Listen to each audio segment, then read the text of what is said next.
I'm 26 now. But when all this went down, I was just 19. If you think your family drama is bad, buckle up, because mine nearly destroyed me. My parents and younger brother didn't just let me down. They ruined my life, got me expelled, watched it all collapse without blinking. And now, years later, they want back in? Let's just say I taught them a lesson they'll never forget. Growing up as the other son. From the outside, we looked like your typical middle-class suburban family. Nice house, family dinners, a dog named Buddy. But behind closed doors, the golden child narrative ran the show. My brother, the misunderstood genius, could do no wrong, even when he was doing everything wrong. I, on the other hand, did everything right. 4.0 GPA, started a tutoring program, captain of the debate team, volunteer hours stacked sky high. Meanwhile, my brother struggled to maintain a 3.4 GPA and spent most of his time partying and playing video games. Still, my parents treated him like some kind of prodigy. I once got straight A's and got a nod. He got a B- in English, and they took him out for steak to celebrate his progress. The Stanford dream Stanford was always my dream. I had the grades, the extracurriculars, and a 1540 SAT. My brother? He latched onto the Stanford fantasy because our dad went there. Never mind his 1290 SAT score or his laughable essay about leadership skills learned from throwing house parties. I even tried to help him study, but he dismissed it with stuff like, "Not everyone's a try-hard nerd." When I got accepted, I was shaking with excitement. Told my family over dinner, and they immediately brushed past it to speculate about whether he would get in too. When he didn't, it was like the world ended. He was 21 and threw himself on the kitchen floor, sobbing. My acceptance letter stayed, buried under takeout menus on the fridge while my parents tended to his wounded ego. But his rejection didn't just bruise his pride, it broke something in him. And he decided if he couldn't have Stanford, neither could I. The setup. My first semester at Stanford was everything I dreamed of. Freedom, smart people, real friends. My roommate Jake and I clicked immediately. We bonded over late-night coding sessions and mutual introversion. I joined the robotics club, worked on an AI project, and even had a Google recruiter poking around. I had a 3.9 GPA. Life was good. Then the whispers started. People started acting strange. A guy I barely knew asked me to hook him up. My RA pulled me aside and asked if I was selling Adderall. I thought she was joking, until she showed me screenshots of fake Instagram DMs where someone pretending to be me was offering drugs. They even included a fake confession about stealing my brother's research project to get into Stanford. This dude once asked me if Python was about snakes. He had no research. Only a few people could have pulled that off. One of them was my brother. The breakdown. Then came the real hammer. I was accused of dealing drugs out of my dorm room. Campus police raided my room and found a shoebox full of weed and pills hidden under my spare textbooks. The exact hiding spot I had once shown my brother when he helped me move in. The kicker? 3 students testified that I'd sold them Adderall. Found out later my brother paid them $500 each, his entire summer's Subway paycheck. My parents showed up right as I was being questioned. Instead of defending me, my dad stood there texting my brother live updates. I found out later by checking our phone bill. Despite Jake's testimony, my professor's support, and my offer to take a drug test, Stanford kicked me out. Effective immediately. I wasn't just expelled. They withheld my transcripts. I couldn't even transfer, and I still had to pay tuition. For the semester I was booted from. Rock bottom, I had nothing. No school, no home, no family. Jake and his parents let me crash in their Portland basement. I got a job at Walmart stocking shelves, picked up DoorDash deliveries, and worked nights at a sketchy bar called the Penalty Box. My apartment, a converted pantry in a house with 4 other guys.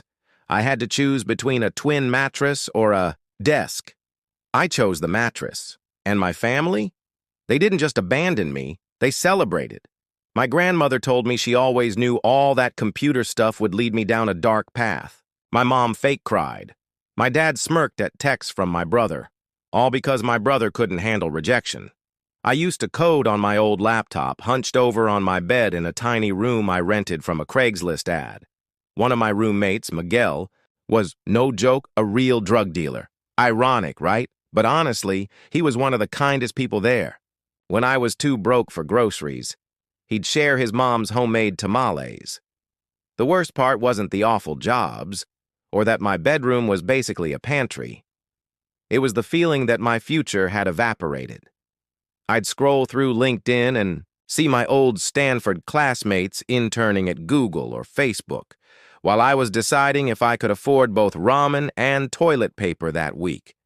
Jake, my old dorm mate, would call to check in, but eventually I started dodging his calls.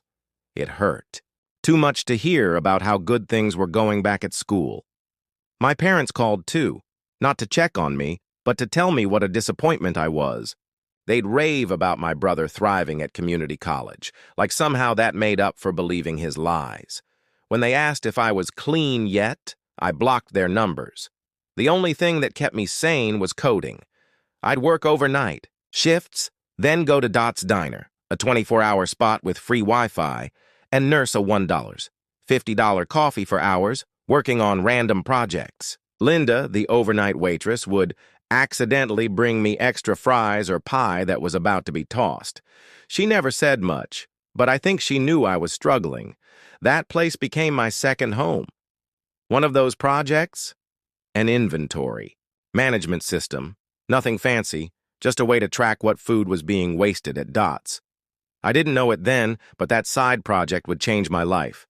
But there were some brutal nights, crying in my car after a 12-hour shift, delivering DoorDash to houses that reminded me of home. One time I delivered to a place that looked exactly like my parents' house. The dad who answered even looked like my own. I broke down in their driveway, just lost it. Rock bottom hit around month 4. I got seriously sick, flu maybe, but couldn't afford to miss work.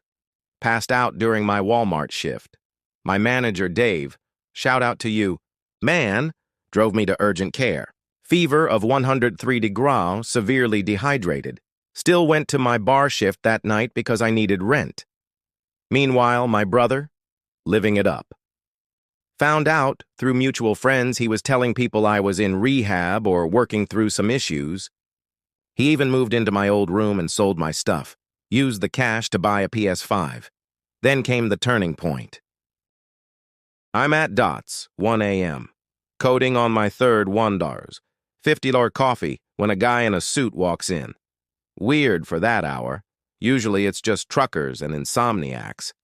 He starts chatting with Linda, venting about the broken software at his real estate office. Double-booked viewings, lost listings, total chaos. Linda, bless her, points at me and goes, "You should talk to my friend over there. He's some kind of computer genius." I wasn't, just a dropout trying not to lose his mind. But the guy, Mark, walks over, asks what I'm working on. I show him my inventory system and he gets excited. "Could you build something like this for real estate?" That's how I got my first freelance gig. 20-hour, nearly double Walmart, and I could do it from my laptop. Eventually, I was fixing their website, building tools to track property, listings, automating half their office work. 6 months in, Mark offers me a full-time job, $45,000 salary, health insurance, and my own desk. For the first time in years, I wasn't living in a pantry. Being around real estate, I picked up how things worked. One day, an agent called in sick and Mark was panicking over a VIP client. I offered to do the showing, faked it with YouTube tutorials, but it worked. The client liked how I explained the wiring and tech upgrades.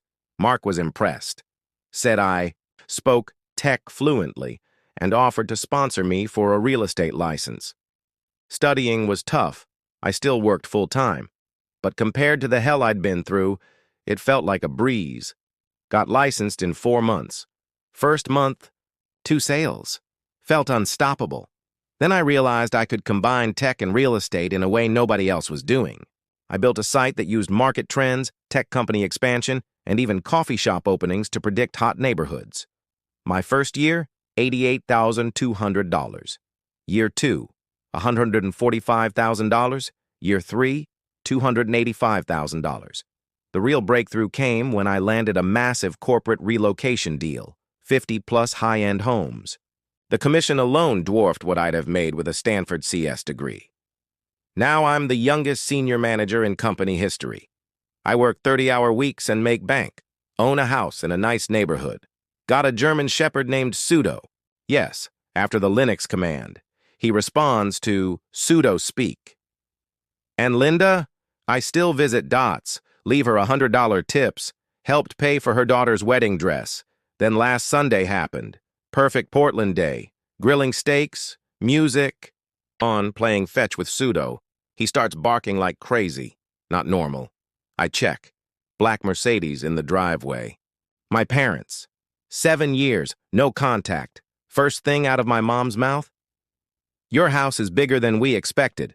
Not hello, not we missed you, just passive-aggressive judgment. Classic. But they looked broken. Mom without makeup. Dad's hands shaking. Something was wrong. They told me my brother died. Crashed his car in Vegas a few weeks ago. Apparently he was working as a social media consultant. Probably club promoting. But they weren't just there to tell me that. They came to apologize. Jake, yeah, same Jake from Stanford, had run into them at a tech conference.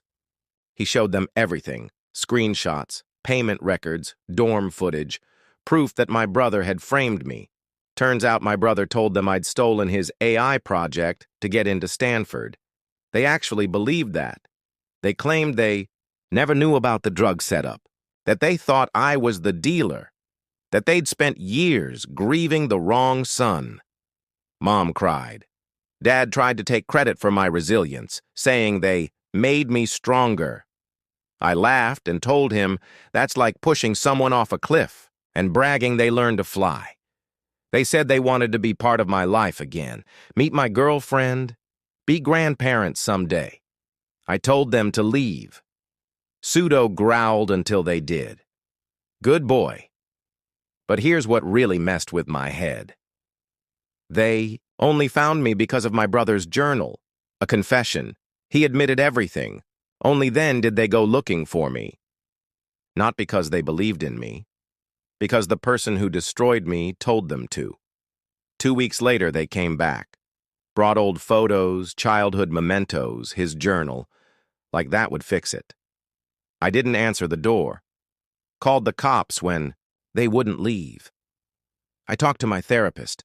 Yeah, I got one. She said I need to separate two things, forgiving them for believing I was a dealer and forgiving them for being crap parents. She's right.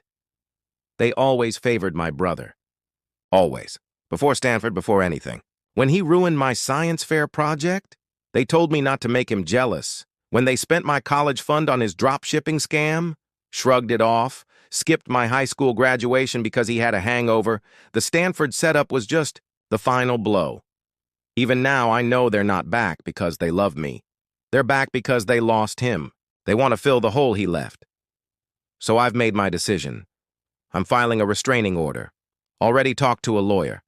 7 years of silence followed by repeated uninvited visits. It's enough. Some people might think it's harsh.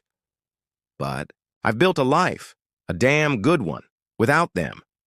I've got a career, a brilliant girlfriend, a loyal dog, and friends who stuck by me. Why would I risk that for people who chose the wrong son again and again? Maybe they didn't know about the drugs, but they knew who I was, or should have, and they still chose not to believe in me.